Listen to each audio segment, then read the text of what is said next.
Everyone and once again welcome back to my YouTube channel. दोस्तों, आज का हमारा ये वीडियो बहुत ही ज़्यादा स्पेशल होने वाला है बिकॉज आज के वीडियो में हम class 12th flamingo chapter number 3 deep water के इम्पॉर्टेंट क्वेश्चन एंड आंसर्स को डिस्कस करेंगे। दोस्तों, जैसा कि आप सभी जानते हैं कि लास्ट वीडियो में मैंने इस चैप्टर को एक्सप्लेन किया था। यदि आपने इस चैप्टर का एक्सप्लेनेशन वाला पार्ट नहीं देखा है तो आप उसे भी एक बार देख सकते हैं। ऑल्सो दोस्तों, मैं ये बताना चाहता हूँ कि चैप्टर को अच्छी तरह से समझने के बाद आप इन सभी क्वेश्चंस के आंसर्स खुद के वर्ड्स में भी लिख सकते हैं। तो स्टार्ट करते हैं हमारे क्वेश्चन एंड आंसर से। Question number 1, what is the miss adventure that William Douglas speaks about? मतलब कि वो कौन सा मिस एडवेंचर था जिसके बारे में ऑथर ने बात करी है। आंसर है, when the author decided to learn to swim, one day the author was sitting near the swimming pool. A boy who was about 18 years old came there. The boy tossed the author into the 9 feet deep end of the YMCA pool. The author was very frightened and he was going down in the pool. He also swallowed water and he was not able to breathe. The author nearly died in this misadventure. दोस्तों, जब author ये decide करते हैं कि मुझे swimming सीखना चाहिए तो एक दिन जब वो स्विमिंग पूल के साइड में बैठे रहते हैं तभी वहाँ पर एक 18 इयर्स का बॉय आता है एंड ऑथर को उठा के स्विमिंग पूल के डीप साइड में फेंक देता है। ऑथर बहुत ही ज़्यादा डर जाते हैं और पानी में डूबने लगते हैं। ये इंसिडेंट इतना ज़्यादा खतरनाक था कि ऑथर की जान जाते जाते बच जाती है। Question number 2, what were the series of emotions and fears that Douglas experienced when he was thrown into the pool? What plans did he make to come to the surface? दोस्तों, जब author को पानी में फेंक दिया गया था तो उन्हें कैसा फील हो रहा था? ऑथर ने पानी के ऊपर आने के लिए क्या क्या किया? आंसर है, when the author was thrown into the water, he was very scared. The author was very frightened and panicked. The 9 feet of the water felt like 90 feet to the author. He lost his breath and his lungs started to get pain. The author was not able to breathe properly. However, after all this, the author made a plan to come up to the surface of the water. He thought that when his feet will touch the floor of the pool, he would jump with the help of his feet to come on the surface of the water. दोस्तों, जब author को पानी में फेंक दिया गया था तब ऑथर बहुत ही ज़्यादा डर गए थे। ऑथर इतना ज़्यादा डर गए थे कि उन्हें कुछ भी समझ नहीं आ रहा था। वो 9 फीट ऑथर को 90 फीट से भी ज़्यादा लग रहे थे। गहरे पानी में ऑथर से सांस लेते नहीं बन रही थी और उनके लंग्स में पेन हो रहा था। इतना सब होने के बाद भी ऑथर ने अपने माइंड में एक प्लान बनाया ताकि वो पानी के ऊपर आ सकें। ऑथर ने सोचा कि जब मेरे पैर स्विमिंग पूल की फ्लोर को टच करेंगे तब मैं जंप करूंगा ताकि मैं पानी के ऊपर आ सकूं। Question number 3, how did this experience affect him? मतलब कि इस एक्सपीरियंस से ऑथर को क्या हुआ? Because of this terrifying experience, a fear of water was developed in the author. He started to fear water and the author never went back to the pool. The fear of water ruined his fishing trips, boating and swimming.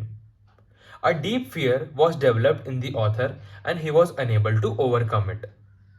दोस्तों, जो experience author के साथ हुआ उससे author को बहुत ज़्यादा impact पड़ा। ऑथर के अंदर पानी को लेकर डर पैदा हो गया एंड ऑथर फिर कभी पूल के आसपास नहीं गया। पानी के डर से ऐसी कई सारी चीज़ें और एक्सपीरियंसेस थे जो कि ऑथर एंजॉय नहीं कर पाया, जैसे कि फिशिंग, बोटिंग और स्विमिंग। ऑथर अपने अंदर के पानी के डर को ओवरकम नहीं कर पा रहा था। Question number 4, why was Douglas determined to get over his fear of water? मतलब कि ऑथर पानी के डर को ओवरकम करने के लिए इतना ज़्यादा डिटरमाइंड क्यों था? For a very long time the fear of water stayed with the author and he was unable to overcome it. Because of his fear, there were a lot of experiences that the author missed, such as fishing, boating, and swimming. Finally, the author decided to get a swimming instructor to properly learn swimming and overcome his fear of water. दोस्तों, बहुत लंबे समय से author के अंदर पानी को लेकर डर था। फियर ऑफ वाटर की वजह से ऑथर कई सारे एक्सपीरियंसेस को एंजॉय नहीं कर पा रहा था, जैसे कि fishing, boating and swimming.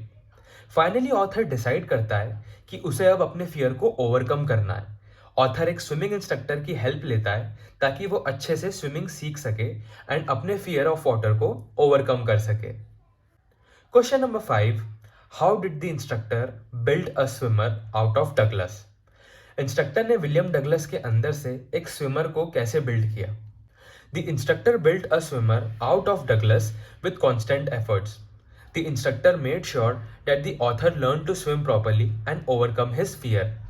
He put a belt around him and a rope was attached to the belt that went through the pulley.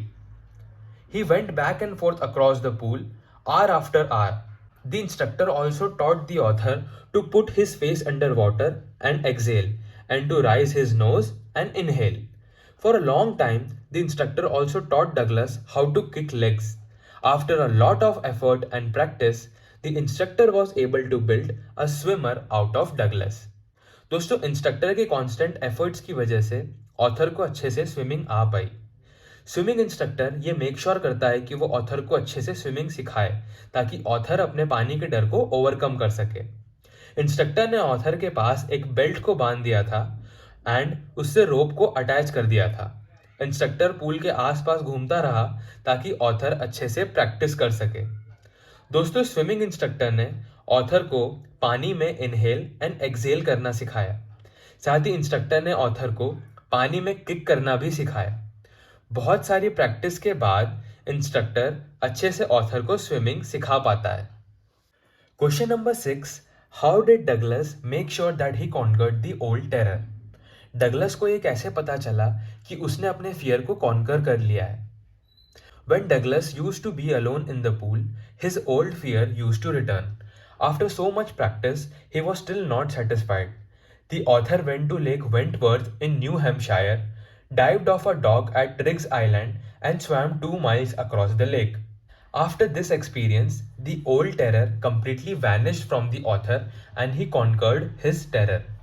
दोस्तों, जब डगलस पूल में अकेले रहते थे तो फियर ऑफ वाटर वापस से उनके अंदर लौट आता था। इतनी प्रैक्टिस करने के बाद भी वो सेटिस्फाइड नहीं थे। ऑथर लेक वेंटवर्थ जाते हैं जो कि न्यू हैम्पशायर में है। वहाँ पर ऑथर 2 माइल्स तक स्विम करते हैं।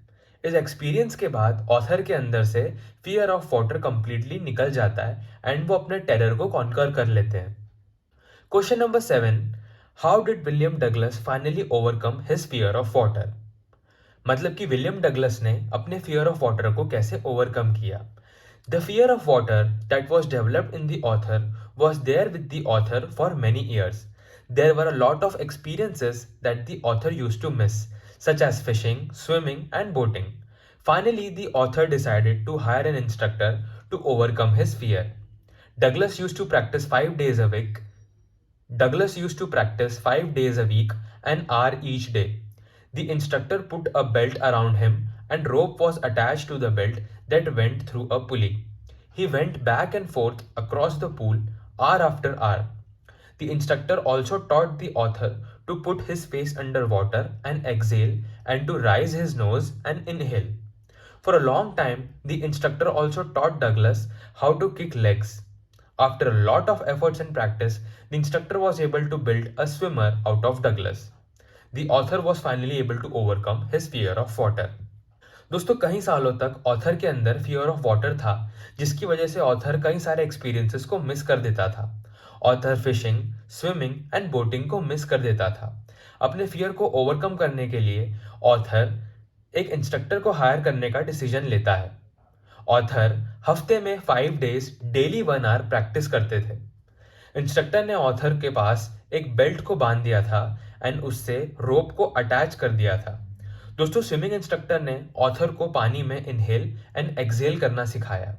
साथ ही इंस्ट्रक्टर ने ऑथर को पानी में किक करना भी सिखाया। बहुत सारी प्रैक्टिस के बाद इंस्ट्रक्टर अच्छे से ऑथर को स्विमिंग सिखा पाता है। फाइनली ऑथर अपने फियर को ओवरकम कर पाता है। क्वेश्चन नंबर 8, जो कि हमारा लास्ट क्वेश्चन है, what is the message of the lesson deep water? Deep water lesson का क्या मैसेज है? The key message of deep water is about the importance of overcoming our fear. It emphasizes the idea that facing our fears can lead to personal development, increased self-confidence, and the ability to navigate the challenges that life presents. The author in the chapter also describes the statement given by President Roosevelt that all we have to fear is fear itself. दोस्तों, deep water lesson हमें यह सिखाता है कि अपने fear को overcome करना कितना इंपॉर्टेंट है। ये चैप्टर बताता है कि अपने फियर्स को फेस करने से पर्सनल डेवलपमेंट होता है, सेल्फ कॉन्फिडेंस इंक्रीज होता है और हम लाइफ के आने वाले चैलेंजेस को अच्छे से फेस कर पाते हैं। इस पर्टिकुलर चैप्टर में ऑथर ने प्रेसिडेंट रूजवेल्ट के स्टेटमेंट को भी डिस्क्राइब किया है, जो कि है all we have to fear is fear itself, मतलब कि हमें केवल डर से ही डरना है। तो दोस्तों, ये थे class 12th flamingo chapter number 3 deep water के कुछ इंपॉर्टेंट क्वेश्चन एंड आंसर्स। यदि इस वीडियो से आप सभी को हेल्प मिली तो प्लीज़ इस वीडियो को अपने फ्रेंड्स के साथ भी शेयर कीजिएगा। मुझे उम्मीद है दोस्तों कि ये वीडियो आप सभी के काम आएगा। Don't forget to like, share, comment and subscribe. This is R Ramesh Tiwari and I will see you in my next video.